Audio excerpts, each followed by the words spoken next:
Hey, I'm Jake Lizio, and in this video, I want to show you the steps and process that I take to writing a full metal solo, something shredderific, technical, something impressive, and fun to play. To demonstrate this, I'm going to be using a song that I wrote and a solo that I wrote.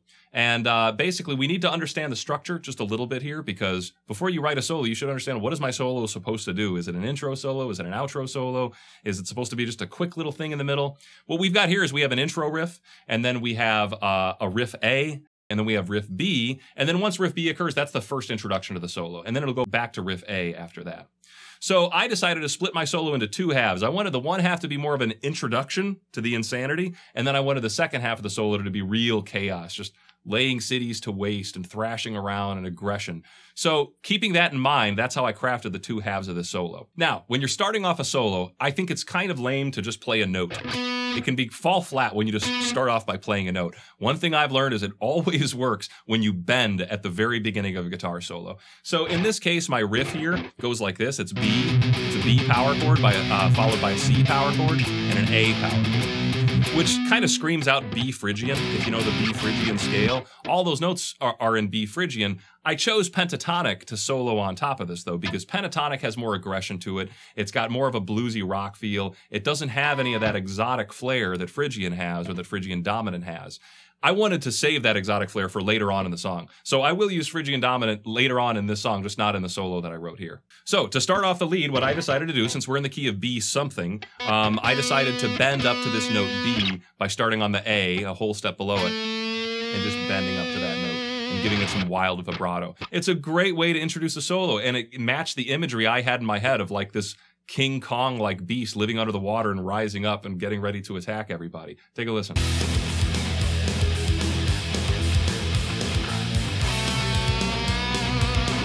So from there, we got to start getting into some actual notes past just bends. And since we're in pentatonic, it's really easy to string together eighth note patterns just by going up and down in stepwise motion like this.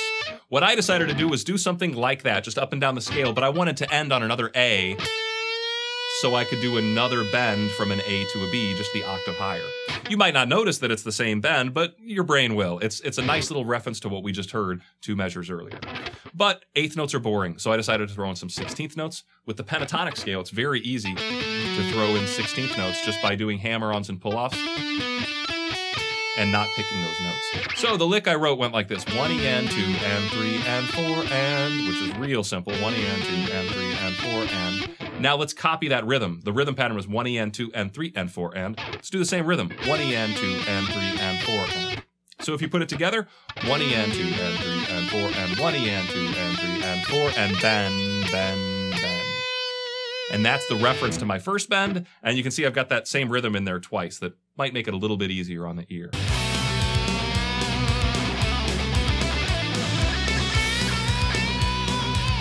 Now the next lick was once again inspired by this imagery in my head of this bubbling water beast coming out. And when I think of bubbling, I think of lots of hammer-ons and pull-offs, stuff like that, or that's a bubbling feel to me. And this is a thing you hear in a lot of metal solos. What I'm doing is I'm on the 12th fret with my first finger, and I'm hammering on my pinky on 15. Since I'm in B pentatonic, this is the first note of B pentatonic. And I'm doing a hammer-on and a pull-off, and then coming back to my ring finger on the note A. I'm gonna do that 4 times. And then I'm just gonna end with 3 and 4 and. So it's like, I made a video on the rhythm 3 plus 3 plus 3 plus 3 plus 4. This is that. 1, 2, 3, 1, 2, 3, 1, 2, 3, 1, 2, 3, 1, 2, 3, 4, 1. And if you hear how I ended it right there, I'm ending with just another bend, but this is not a bend from an A to a B, so I've dropped that reference. I am keeping this idea, though, of starting every 2 measures with a bend, and that can get annoying, right? It can be kind of repetitive, so I want to play a trick on you here. I started here with a bend. I started here with a bend, but here I want to go up with a bend and then follow up with a pre-bend, like a down bend instead. I think that would be kind of a nice little change of pace from these 3 straight bends we've had up. This one's going to come up and come back down. Now, a lot of these things that I've put into my solo, you know, most people aren't going to notice them on the 10th time or the 20th time, and it might not be till they write it out till they notice it. But I really think that subconsciously, all these little patterns and all these little symmetries you put into your solos, I really feel make a big difference. And I think that because that's what I see in other good solos. When I learn another solo, I all of a sudden realize there's this master plan at work that I wasn't aware of when I just was hearing it. So I do advise you spend the extra mile, and if you find a pattern or if you find something that starts becoming consistent, maybe play on that for a little bit, and then maybe take it away when it becomes too consistent. So my next lick was this bend up, and then a unbend like that. And then I've got a little bit of a blues scale run. The blues scale is great. But when I play the blues scale, I have no fear in adding in extra notes like the sharp 7 instead. So just by playing my blues scale, I've got a B, I've got a D, an E, an F, an F sharp, an A, and a B. So right here, A and B, if I just add in the note in between there, that A sharp right there, then I get this 7-note scale, 1, 2, 3, 4, 5, 6, 7, 1. And I like that a lot. It's a really nice variation on Pentatonic Minor. So this lick right here is built off of that idea of using the blues scale plus that major 7.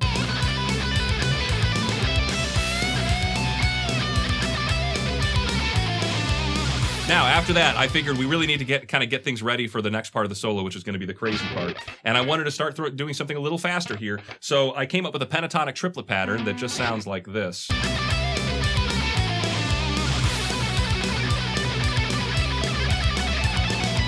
And what that is the pentatonic scale set up on one string. So right here are 3 notes of B pentatonic, okay? And what I'm doing is I'm just playing them descending. 1, 2, 3, 1, 2, 3, 1, 2, 3, 1, 2, 3. And as a guitar player, these one-string licks are about the easiest licks you're going to learn because you don't have to switch strings. It's really hard doing a lick like this. You know, setting up your pentatonic scale, 3 notes per string, and shredding up and down is really hard. I've tried it. I'm not good at it.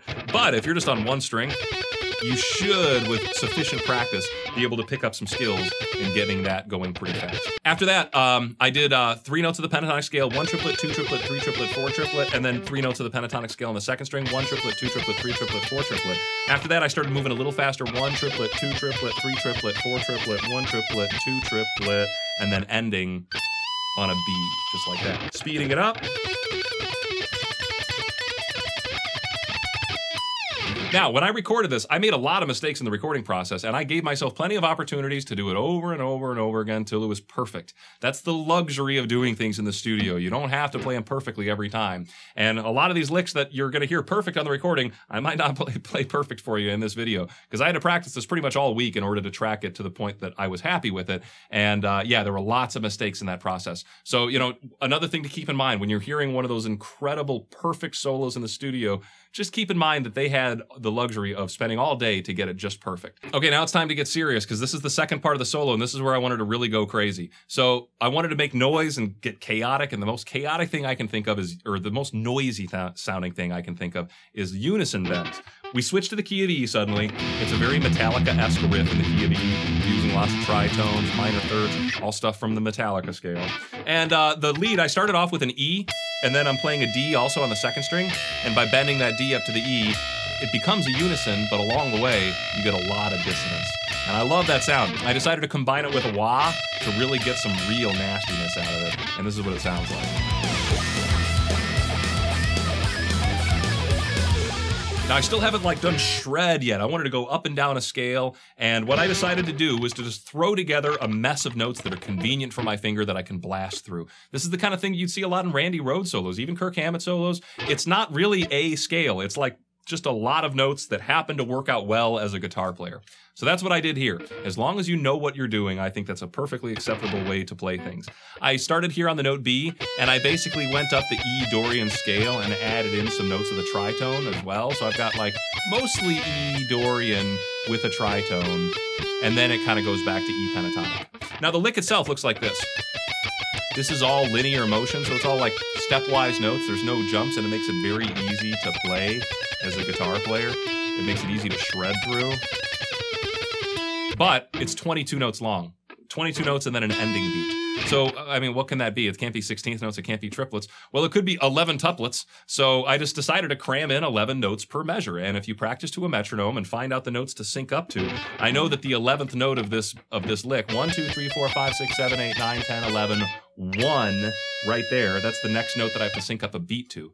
So when I practice to my metronome, I just sunk up this note to the beat, this note to the beat, and that note to the beat. And I ended up with a lick that ended up being 11 notes per measure, and I got to shred through it and then right on a 1 beat, and it sounded awesome.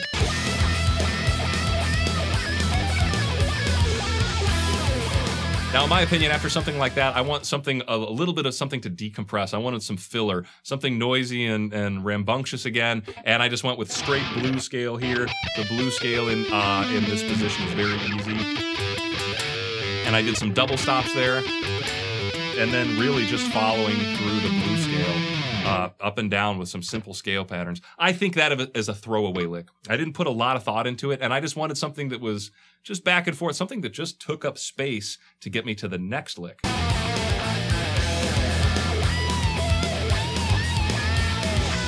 Now, once again, in my mind, I wanted noise, I wanted dissonance, and I thought it would be cool to bend up to that B, but then kind of bend flat to that B, so not quite get there. And then along the way, I accidentally grabbed a little bit of that second string, and I got more dissonance than I had planned. So when I started practicing it after that, my first lick was a bend up to B, and then I played an E, but then I come down a little flatter to bend, so my bend doesn't quite reach B, and then grabbing the tritone there, giving me a lot of noise, and then coming to a B here to get me into my last lick. Now the next lick here, the final lick, I really wanted to end with some fireworks, and I picked something straight out of the book of Yngwie Malmsteen. He's got this 6-note little pattern here, 1, 2, 3, 4, 5, 6, 1, 2, 3, 4, 5, 6. And you can do it with any position. You could do it with pentatonic, you could do it with, major and minor. I chose to just finally go into regular old E minor, and let's work up the E minor scale using this 6-note pattern. So I'd have these 3 notes, these 3 notes, and then finally end on a E power chord.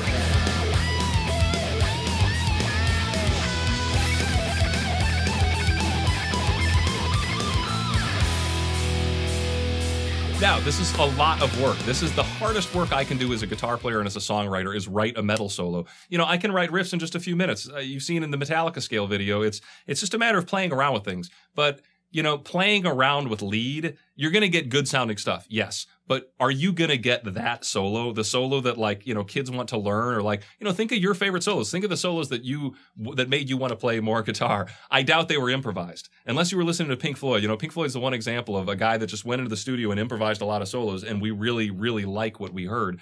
But especially with metal and progressive rock, that stuff is very well composed. And it takes work, it takes effort, it takes planning. It really helps to be able to record yourself and listen to your ideas and listen back and kind of come up with ideas in your head. I can't tell you how many of these licks changed throughout the week as I was writing them. I recorded something, and then maybe I was, driving, and I thought, I really don't like the way that lick sounds. And I started thinking, what can I do differently? Can I use a different scale? Can I do a different rhythm? Can I try a different bend? So a lot of the work doesn't have to be on your instrument. A lot of the work can be in your head as you just kind of hit play in your head and listen to what you've written, and then see what you don't like. Now, if you really dig this song, you can hear it 2 different ways. I'm giving it to free for all my Patreon subscribers, but you're also going to hear it in a video game. That's the reason I wrote this. A video game company called Pixel Maniacs from Germany got a hold of me, and they asked if I might be able to make them a track for their video game called Can't Drive This. It's a really cool idea for a video game where while you're racing, somebody else is building the track at the same time, and they're way into metal. And when I think of metal and driving games, I think that's a perfect combination of aggressive explosion type chaos going around you.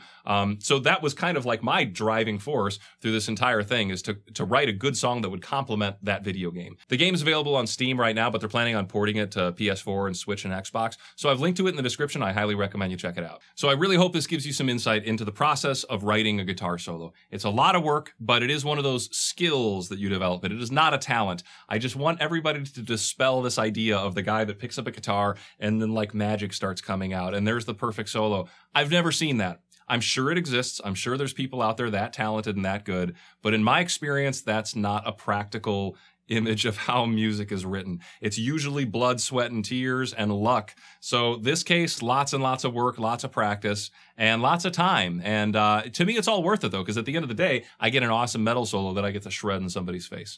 So if you like this video and you want to see more videos like this, you can consider supporting my Patreon page. The only reason these videos are going to continue going forward is because I do have Patreon subscribers, so thanks to them. And if you can't do that, that's fine. Just like, subscribe, comment, share this video with your friends. That's good enough for me. I'll see you next time.